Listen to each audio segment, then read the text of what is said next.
Subscribe to our YouTube channel and press the bell icon to get the latest updates. We continue with a two-in-one pattern for Cut the Clutter in days of the pandemic. Two-in-one means that we know that on any given day there will be concerns and issues about the pandemic. So we'll mention that, if not as the main theme of Cut the Clutter, then in passing as the second theme.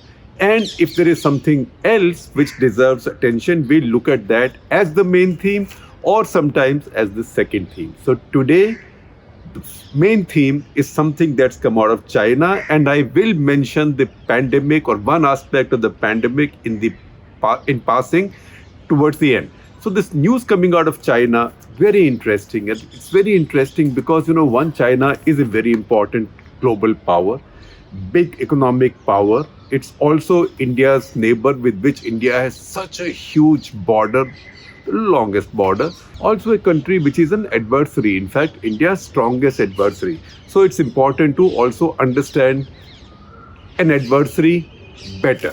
Now, what has come out of China is nothing to do with military. It's nothing to do with Chinese politics. It's nothing to do with Communist Party of China. It's got to do with the most important socio-economic strategic issue, or with an issue that has the strongest social, economic, political and strategic implications, that is demographics. So Chinese census results have come out, at least the headline results have come out. China also has a decennial census like India every 10 years. So China's results are now coming out for the 2020 census. The previous census was in 2020. India, on the other hand, has censuses, say 2001, 2011, like that. There was to be one this year. May not happen this year because the pandemic may be delayed. So among the headlines that have come out of these advanced census results from China, or census reports or data from China, is a very important point that China's population actually is not growing as fast as people had imagined. It was widely believed that China's population growth has slowed down. It had slowed down since 1990, when China enforced this one-child policy. China has the most intrusive family planning policies in the world, because the state is lord and master and god there. They can do what they want. So they enforced the one child per couple rule in 1980. That created a strange society. I know these days people like to call everything dystopian, but maybe this is dystopia, that every family will have only one child, which means a new generation of Chinese children has come in. In fact, two generations of Chinese have now come in with no brother, no sister, no cousin, no uncle, no aunt, no bhai, no bhabhi, no behan, no jija, no chacha, no mama, no mausa, no mausi, no khala, no bua, no khalu, nothing. So just hum do, hamara ek, main ek, mere do, right? Now, this was seen to be a wonderful thing. A lot of people in the world admired it. There were many followers of this in India. Many people even now say that India should have a two-child law or a one-child law, follow the Chinese system. But see what happens when you try and do things by fiat without taking everything into account, and you really interfere with the way of nature and with the way human beings think, or living beings think, or with the way nature thinks, by using the brute power of law or government. Now, this is not to say law should not be there, but if you use the brute power to change things too drastically, unmindful of the consequences, then you can be sure that you will be visited by unintended consequences of what you are doing. And that is what's happened in China. These census results, for example, show us that the Chinese produced the fewest babies ever in their history. In their history means since they started the census operations in 1953. Since then, the smallest number of babies, with the exception of 1961. 1961 was the year of the Great Chinese Famine, where anything between 1.5 crore to 4.5 crore people died of starvation because of the famine. That was part of Mao Zedong's completely disastrous great leap forward. That was a socialist revolution with Maoist characteristics. Sorry to say that. I know there are lots of people who still follow and love Mao in India, but anything between 15 million to 45 million people were killed in that famine in 1961, and that year very few babies were produced, which at that point was about 11.7 million, or that is the approximation. Very little true information came out of China at that time, but a lot of that information became available later as people, particularly those who escaped from China or those who defected, they wrote their accounts and they wrote their books on Great Leap Forward. There is a huge amount of literature now. So it was part of the same sort of running dadagiri of the state, of the party that owned the state. So just as in Pakistan, the army owns the country, in China, the party owns the country. So in 1980, the Chinese Communist Party enforced the single child rule. Now, if it was 11.7 crore babies produced in 1961, then 60 years later, in 2020, there were only 12 crore babies produced.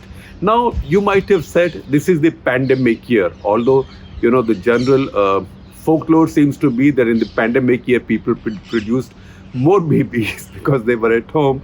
But nevertheless, if you might say that people were insecure, they did not produce that many babies in pandemic year, it doesn't work, because this follows 3 years of successive decrease in the number of babies produced. So every successive year, fewer babies have been produced. In fact, in 2019, 14.6 crore babies have been produced. In 2020, it has further come down by nearly 2.6 crores. That is a big decline. So over 4 years, the number of babies produced, the new Chinese added, is coming down like this. As a result, China's population, according to their own census, is now estimated to be 141 crores. Remember that number. India's population right now is estimated to be 138 crores. That means China's population is not as much bigger than India's as we would have imagined. This also means that our population will actually overshoot China's earlier than had been estimated. These are not good things. So the figures that should be going down in India are going up. China, they are coming down. But is population coming down always a good thing? If it happens in a planned way, if economic growth keeps pace with it, if change in your society keeps pace with it, you can manage it. But as now, many of the European countries and Japan are finding their population is aging. And that is leading to an increase in what is called as the dependency ratio. Dependency ratio is the percentage of people or ratio of people who are dependent, as in retirees and others who need welfare, medical help, etc., old age care, compared to those who are earning and paying taxes and investing in the stock market, buying new houses, buying white goods, buying new cars, producing babies. So dependency ratio keeps on getting worse for countries where average age keeps rising. And average age rises when the countries don't add new population growth goes down. Now, in this case, population growth has gone down artificially because it was done by fiat, and the Chinese themselves had figured that they had made a mistake. Like they had figured out another mistake a bit too late in the day, but they did, about the sparrows, because you hear all these birds chirping. So I will talk about the sparrows also, but I will mention that in some detail a little bit later. Now, what's happened is, because the Chinese realized this in 2016, by that time it was too late. 2 generations of Chinese women had produced only one baby. And by this time, they were past their peak fertility age. So they were not in a position to produce many more babies. So even though in 2016, Xi Jinping had seen through this was eased and a 2-child rule was allowed. So since 2016, Chinese couples can have 2 children. But if you look at all data, and I've looked at the data that's available, in fact, there are 2 very good New York Times stories that we are referring to, and I'm sharing those stories with you. One is by Sui Li. She is the Beijing correspondent for the New York Times. That is the current story. And there is also a story from earlier by Stephen Lee Myers and two others. That is a story from January 2020 that talks about China's aging problem. If you look at these stories, you know that while the Chinese then relented and allowed two children, two babies in 2016, by this time, Chinese society had moved on, and too many young couples did not want a child, too many women were delaying marriage, too many women did not want children. So it has not added particularly to China's production of babies. So China has too few babies, and that is now having consequences. So what are these consequences?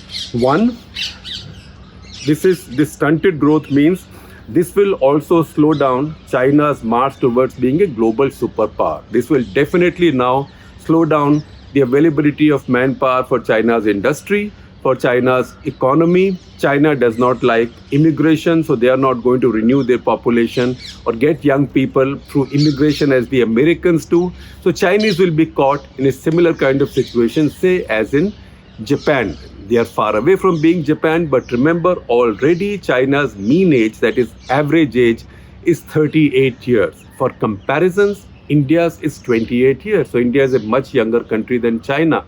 Again, in comparison, Pakistan's is 23 years. Bangladesh's is 27 years. So the more babies a country is producing, the younger it is. It's not always a good thing, but it doesn't hurt to be young, because when you are young, you can encash on demographic dividend.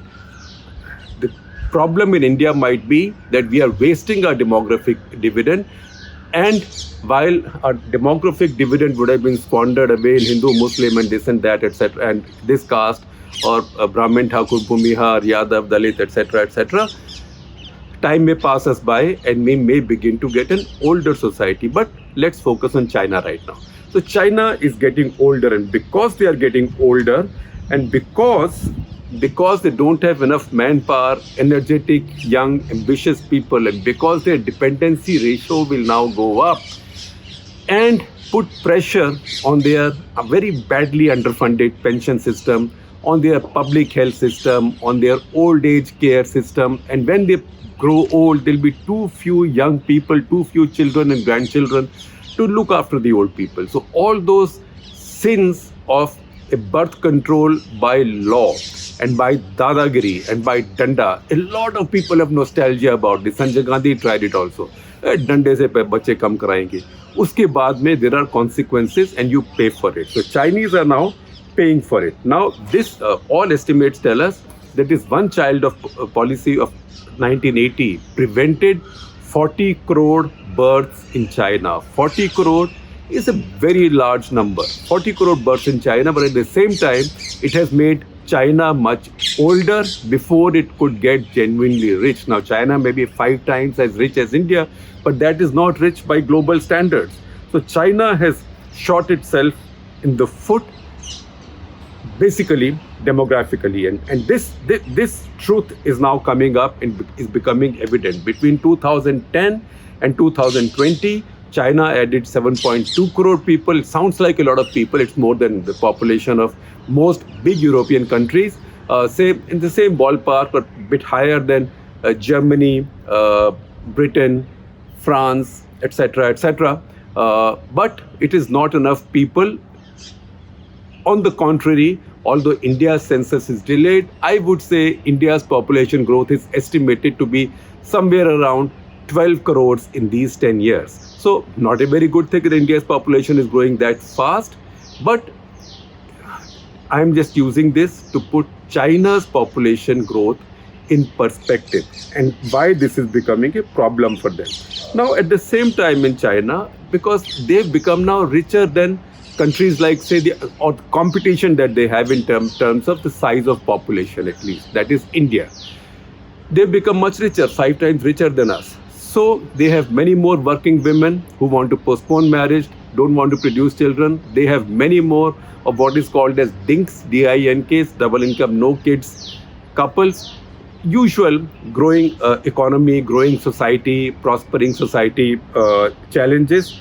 They have rapidly rising divorce rate, and they have a very large number of single young men, and that has had other consequences like bride trafficking, etc., because of the single child approach, the single child law in the country.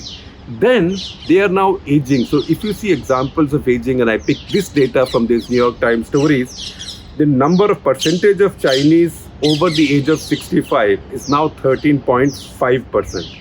In 2010, it was between 8 to 9%. So see, older people are increasing, so your dependency ratio is getting worse. So China is trying to answer it in its own different ways, and it's trying to do many desperate things like now increasing the retirement age. That is to reduce pressure on its pensions. That is something that India has also tried, and India keeps thinking about all the time. Now, with all this, you have to also see some paradoxes and some contradictions, that while the Chinese are now desperate that they have too few babies and they need more babies because they are growing old before they got truly rich, beat America, etc., which is their dream, at the same time, they are using the same kind of draconian laws to prevent or to cut down the production of babies, or to cut down births in the one community that is still producing a lot of babies or willing to produce a lot of babies, that is the Uyghurs, because they don't want the percentage of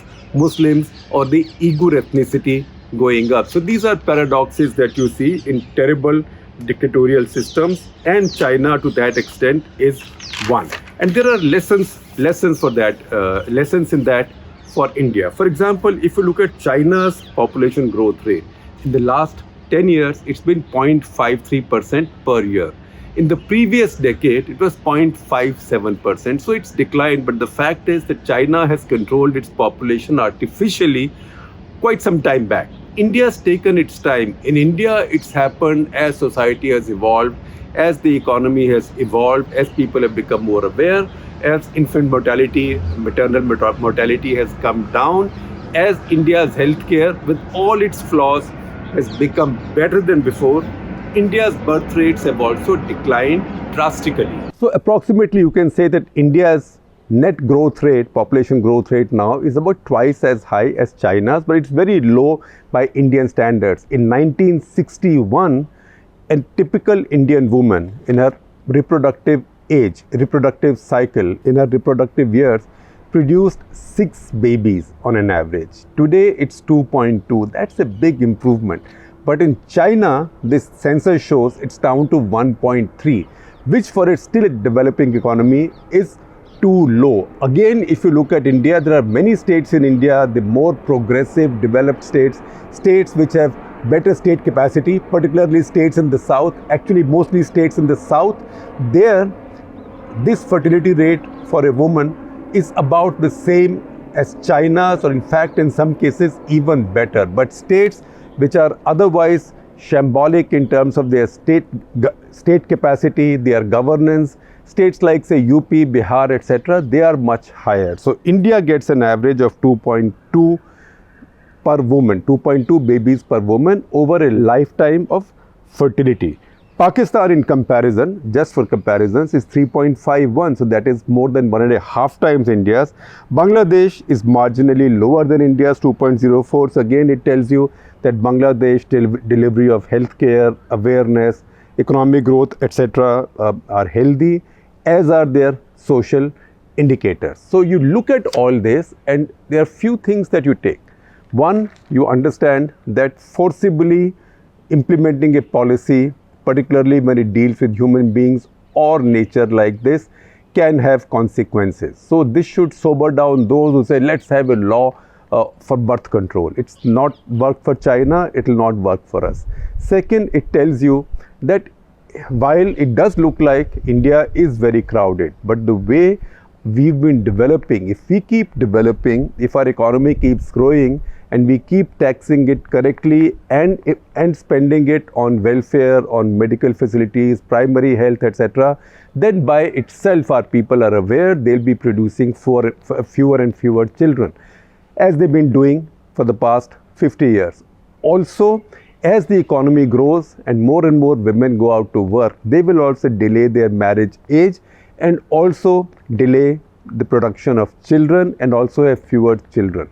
So the better way to approach the population problem is to do it scientifically, socially, economically, and also in terms of development, not by fiat. So I told you I will tell you what happens when you try and change nature through law or through ideology, and I told you about the sparrows. So I will just in passing tell you something that Mao Zedong had tried to do between 1958 and 1962. He enforced what was called as the Four Pests campaign.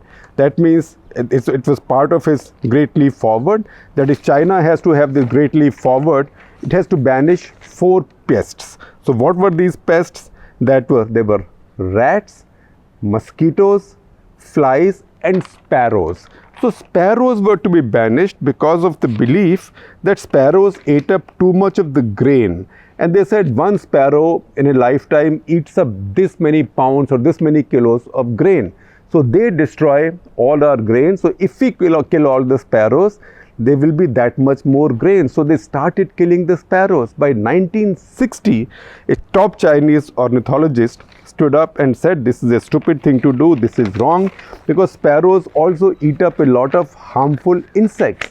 And now that you're killing the sparrows and every family is coming out to kill the sparrows, insects are going up and they'll get worse. So in 1960, Mao then stopped it. It was too late by then because too many insects had meanwhile grown and locusts had grown, and locusts then started devastating China's farming, and that contributed to the great Chinese famines, particularly of 1961, where we said anything between 1.5 crore to 4.5 crore people died. And that is when historically, since 1953, the first time the Chinese population actually declined, and China produced only 11.7 crore babies. So that is what happens when you do terrible things. By that time, everybody realized what a big mistake they had made.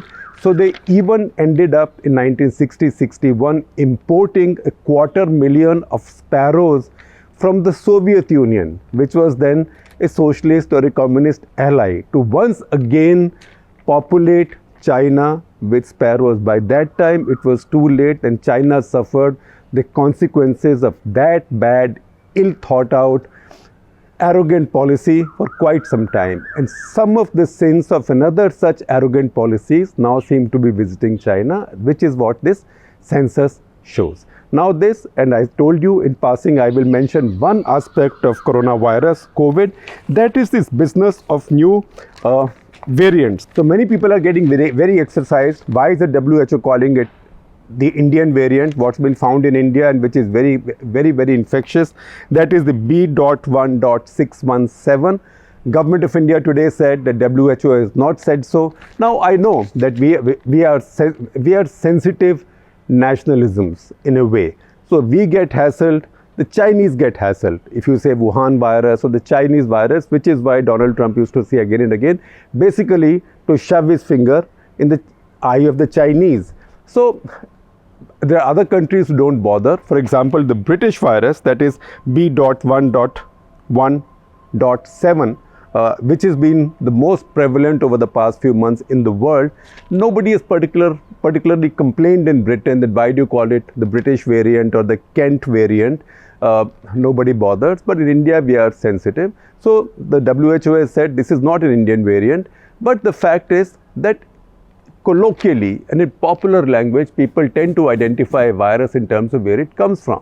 So again, formally you might not say Wuhan virus, but what came out of Wuhan first is the Wuhan virus. And in our speech, we very often say that. So right now, there are 4 variants of interest in the world. There is this B.1.617, that is now the variant that has been discovered in India. I'm being careful not to call it the Indian variant because RNA viruses mutate all the time. This virus has mutated several thousand times, but not every variant is of interest. So this is one because this is highly infectious. So WHO has said it's highly infectious. They haven't yet said whether whether it has the ability for immune escape, which means it can escape any of the vaccines. WHO today said that this is covered by the vaccines being used in India, that is Covishield and Covaxin. So don't worry about that. The second thing is they haven't even said, and there is no evidence that this is more lethal in any way. In fact, there is no evidence that any of the 4 variants of interest is differing in lethality in any way. Treatment lethality, there is only one variant which escapes some viruses, and that is the variant found in South Africa. So I will not offend my South African friends by calling it a South African variant, but that was found there. That is the B.1.35, B1.1351 variant that has been quite immune to some of the vaccines, particularly the AstraZeneca or the Covishield vaccine, which is why they returned the vaccines, Covishield vaccines, that they had bought from Serum Institute of India. But as we were told by Professor Ashish Jha of Brown University on Off the Cuff, the important thing, the good news about this terrible variant that came out of South Africa is that it's competitively very poor. It is not so infectious. So viruses are also in competition for getting into human hosts. So because it's not so infectious, other variants are beating it in that market. So 351, B.1.351, or the variant found in South Africa, which escapes some of the vaccines, is now declining in the entire world. That is very important. And then is P.1, that is the variant found in Brazil. I will again not call it the Brazilian virus. That also does not seem to be spreading very fast anywhere in the world. Having said that, because coronavirus is the biggest story, I would also urge upon you to keep following the print.in. We have the finest coverage coming in from the ground across the country, and I'll read out the names of many of our reporters who are right now reporting, and some of their important stories also. There is Jyoti Yadav right now in Bihar. She did a story yesterday from Patna on how people say अस्पताल जाने का मतलब जो अस्पताल गया वो मर गया. Anybody goes to hospital dies, so better die at home. Plus they have the fear, which is all misplaced, that if I go to hospital or my family member goes to hospital and if they die, then somebody will take out their kidneys or their eyes and stuff like that. That's one. There is also Sajid Ali Mir, who's also somewhere in between Bihar and UP right now. He's done a story that we published today about the 71 bodies that were fished out of the Ganga near Buxar and what that means. Maushmi Das Gupta is in Uttar Pradesh. She did this story on how Ayodhya was able to get its act together despite being a religious town and prevent a big outbreak of coronavirus there. There are Sonia Agrawal and Suraj Bisht in Tamil Nadu. Their story, why Chengalpattu, industrial district of Chengalpattu, is the worst hit in all the state of Tamil Nadu. Tamil Nadu is one of the 16 states in India where numbers and infections are still going up. There is Taran Deol and Riti Agrawal in Western UP and Uttarakhand doing a bunch of stories, and you will see them. They just did one out of Meerut on how Meerut is UP's worst affected district, and yet people don't want to go to hospitals because they don't trust their hospitals. And there are Fatima Khan and Nirmal Podar, who are right now traveling through Western UP, through Agra and then Hamirpur, where bodies were again found floating in the Jamna, then going through Bundelkhand into Madhya Pradesh, and they'll be spending some time there. And Neelam Pandey and one and only Praveen Jain are now reporting from Karnataka. You've seen their first story, which tells you this paradox of how Bangalore, which is the healthcare capital, not just of South India, but in many ways of all of India, is so short of vaccines that people from Bangalore or Bengaluru are now going out up to 80-100 kilometers to get their vaccine shot. So please look at all this, and remember, it is the subscriptions, the paid subscriptions that so many of you have taken that are making it possible for us to have these people travel in comfort and safety, and then bring these stories to you. So thank you very much once again.